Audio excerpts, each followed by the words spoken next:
Warahmatullahi wabarakatuh. Di sini kami akan menjelaskan tentang alternator untuk memenuhi tugas kepada Bapak Redian dari mata kuliah kelistrikan. Bisa disebutkan nama-namanya? Saya Dian Yudianor, saya Muhammad Amin, dan saya Muhammad Helmi. Dan disinilah video tersebut.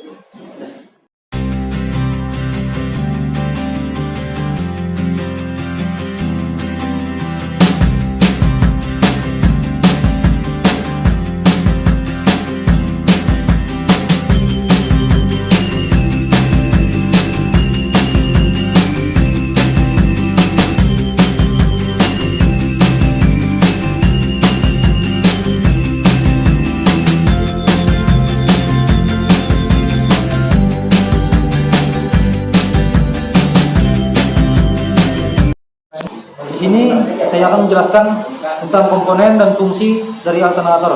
Yang pertama itu ada puli.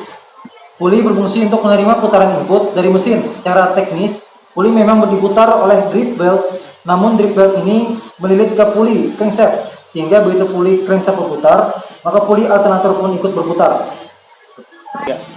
Dan di sini ada bearing. Bearing ini berfungsi sebagai bantalan yang akan melapisi poros alternator dengan frame alternator. Sebetulnya bukan hanya pada alternator, semua mekanisme putaran pada sistem apapun wajib memiliki bearing. Tanpa bearing, maka putaran poros bisa lebih kasar dan berat. saya akan menjelaskan tentang rotor coil.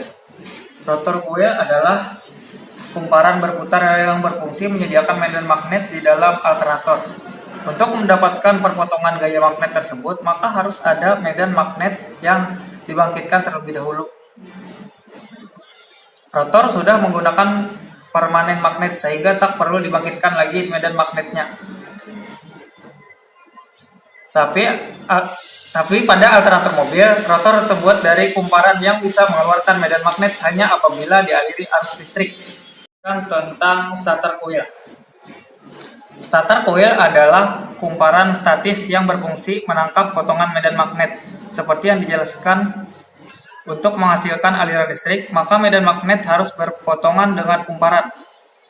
Pada kumparan statis tersebut akan timbul aliran listrik dengan tegangan dan arah tertentu. Lokasi starter adalah di bagian luar rotor coil. Jadi ada jarak beberapa milimeter antara permukaan rotor dengan permukaan starter.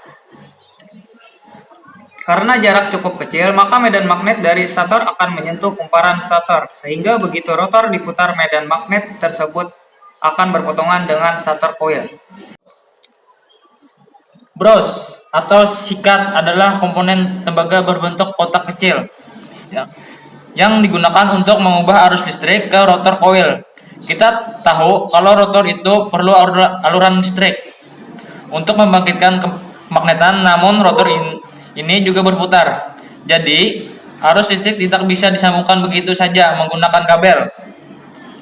Jalan keluarnya dengan memanfaatkan kedua bros.